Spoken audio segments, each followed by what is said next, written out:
예레미야 14장.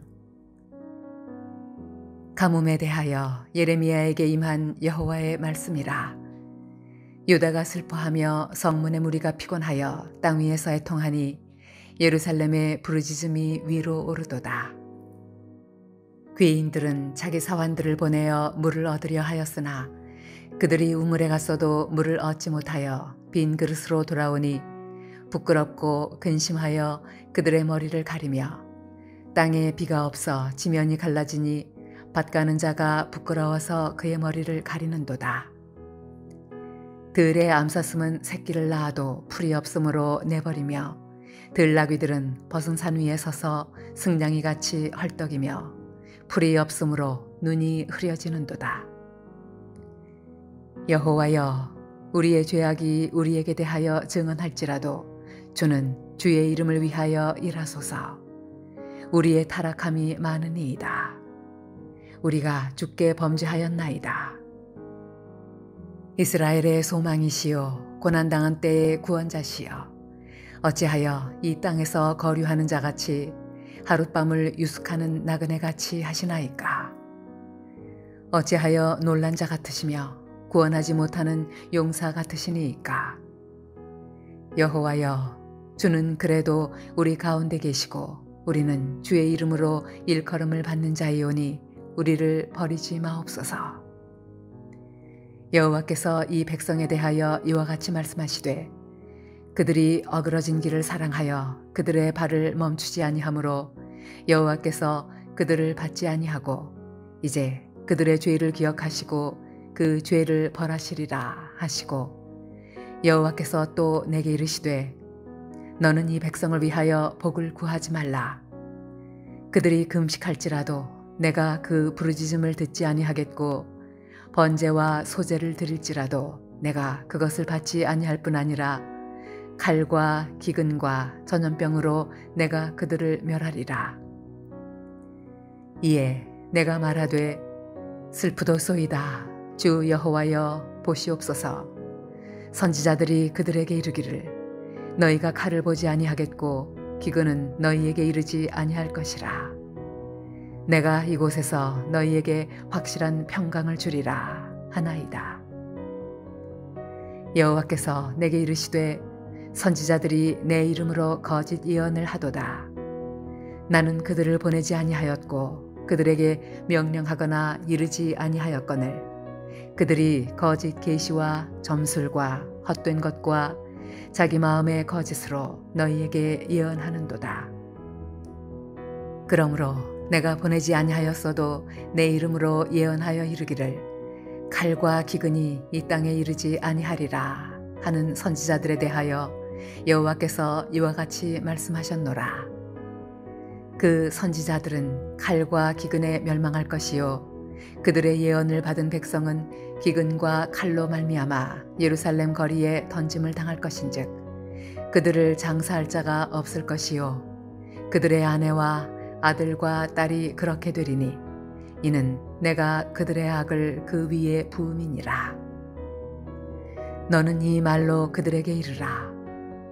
내 눈이 밤낮으로 그치지 아니하고 눈물을 흘리리니 이는 처녀딸 내 백성이 큰 파멸 중한 상처로 말미암아 망함이라.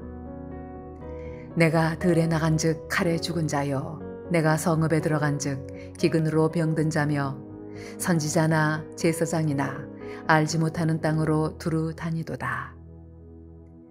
주께서 유다를 온전히 버리시나이까. 주의 심령이 시온을 싫어하시나이까. 어찌하여 우리를 치시고 치료하지 아니하시나이까. 우리가 평강을 바라도 좋은 것이 없고 치료받기를 기다리나 두려움만 보나이다. 여호와여, 우리의 악과 우리 조상의 죄악을 인정하나이다.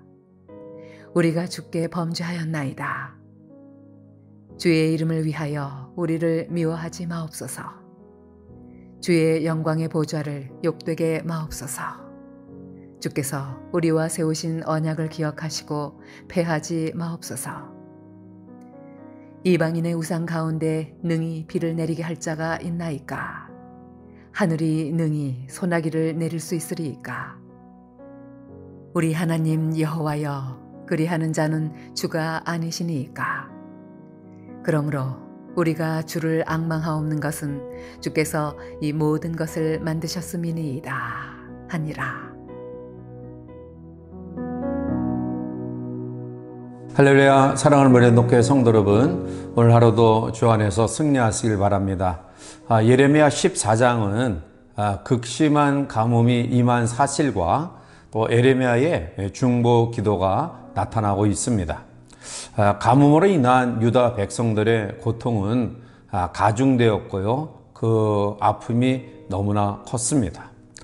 그런데 이렇게 모진 그런 고통을 당하는 이유가 이스라엘 백성이 얼마나 하나님 앞에 죄를 저질렀는가를 보게 되면서 그럼에도 불구하고 그 하나님의 경고에 별로 반응하지 아니하는 모습을 보면서 예레미야는 애타는 마음으로 하나님께 중보하여 기도합니다. 결국 예레미야의 눈물의 기도가 오늘 본문에 나타나고 있으며 거기에 따른 하나님의 대응의 모습이 우리에게 나타나고 있습니다. 우리는 먼저 간절한 마음으로 유다 백성들의 고통을 위하여 중보하는 예레미야를 보게 됩니다. 오늘 8절과 9절에 이스라엘의 소망이시오 고난당한 때의 구원자이시오 어찌하여 이 땅에서 거류하는 자같이 하룻밤을 유숙하는 나그네같이 하시나이까 어찌하여 놀란 자 같으시며 구원하지 못하는 용사 같으시니까 여호와여 주는 그래도 우리 가운데 계시고 우리는 주의 이름으로 일컬음을 받는 자이오니 우리를 버리지 마옵소서라고 기도합니다. 예레미야는 자기들의 죄를 고백하면서 하나님의 공의 앞에 이 징계를 받는 것은 당연하다라고 말씀하고 있습니다. 그럼에도 불구하고 이스라엘의 소망이시며 고난당할 때에 구원자이신 하나님을 고백하면서 구원과 용서를 간구하고 있습니다. 예레미야는 백성들의 죄가 워낙 커서 하나님 앞에 그 무서운 징계에서 벗어날 법이 없지만 그러나 하나님 우리를 불쌍히 여겨달라고 호소합니다. 예레미야는 중보기도를 통해서 하나님의 마음을 돌려보기로 애썼습니다. 그럼에도 불구하고 놀랍게도 예레미야의 간절한 중보의 기도에 하나님의 반응은 싸늘했습니다. 오늘 본문 11절과 12절에 보면 여호와께서 또 내게 이르시되 너는 이 백성을 위하여 복을 구하지 말라.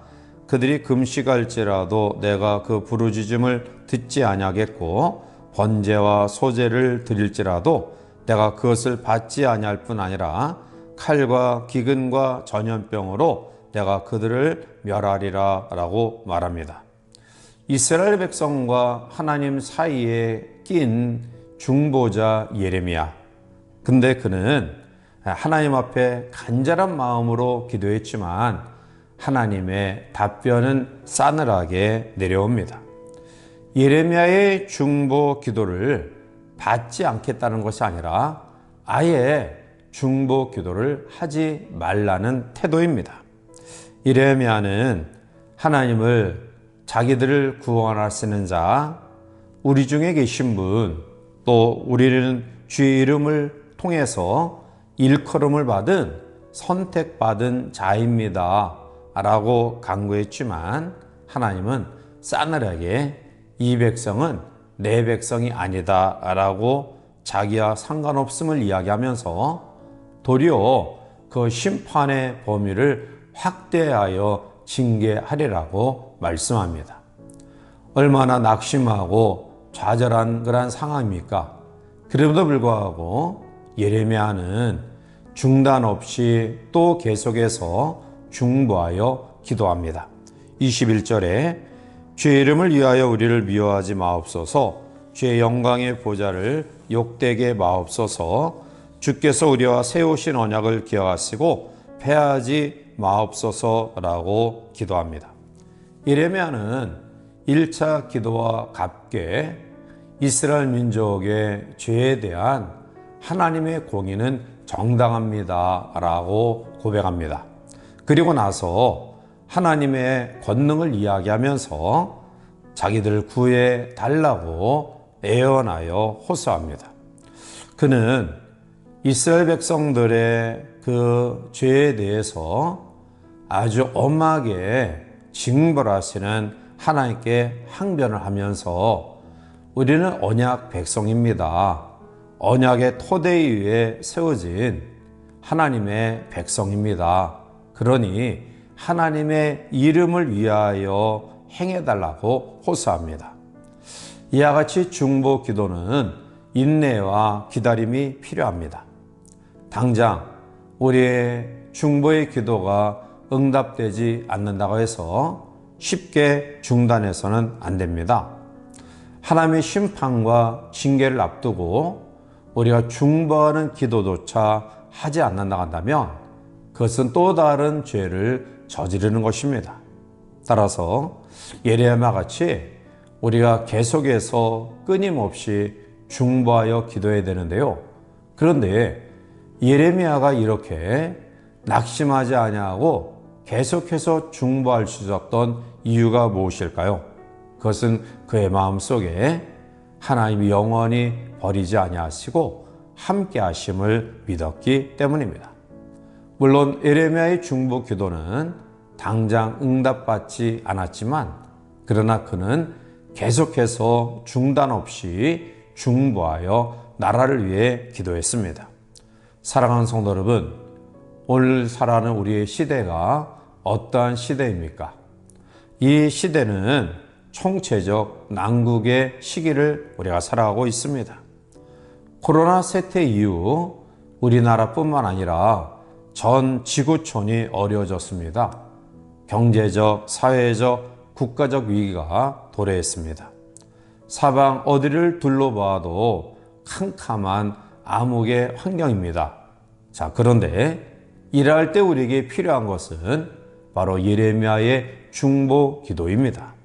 따라서 하나님의 말씀을 근거로 회개하며 하나님의 긍휼과 자비를 의지해서 하나님께 나라와 민족과 또 우리 주변의 모든 어려운 상황 속에 있는 사람들 위한 중보의 기도가 우리 가운데 있어서 하나님 앞에 마지막 응답의 역사를 통해 영광 돌리는 중보 기도의 승리자들이 되시기를 주님의 이름으로 간절히 축원해 드립니다. 함께 기도하시겠습니다. 사랑과 은혜가 충만하신 하나님, 예레미야는 남유다의 총체적 어려움과 아픔과 또 고난 가운데 있음을 알고 하나님을 향하여 중보하여 기도했습니다. 비록 하나님이 당장 응답하지 않았지만 그는 끊임없이 계속해서 나라를 위한 중보의 기도를 올렸습니다. 오늘 사랑하는 귀한 성도들 마음속에 나라와 열방을 위한 중보 기도자로 세워지기를 원하오니 하나님의 긍휼과 자비를 힘입어 중보하는 모든 기도에 크신 응답의 역사를 경험하여 하나님께 영광 돌리는 중보 기도의 승리자들이 되게 인도하여 주시옵소서. 예수님의 이름으로 감사하며 간절히 기도하옵나이다. 아멘.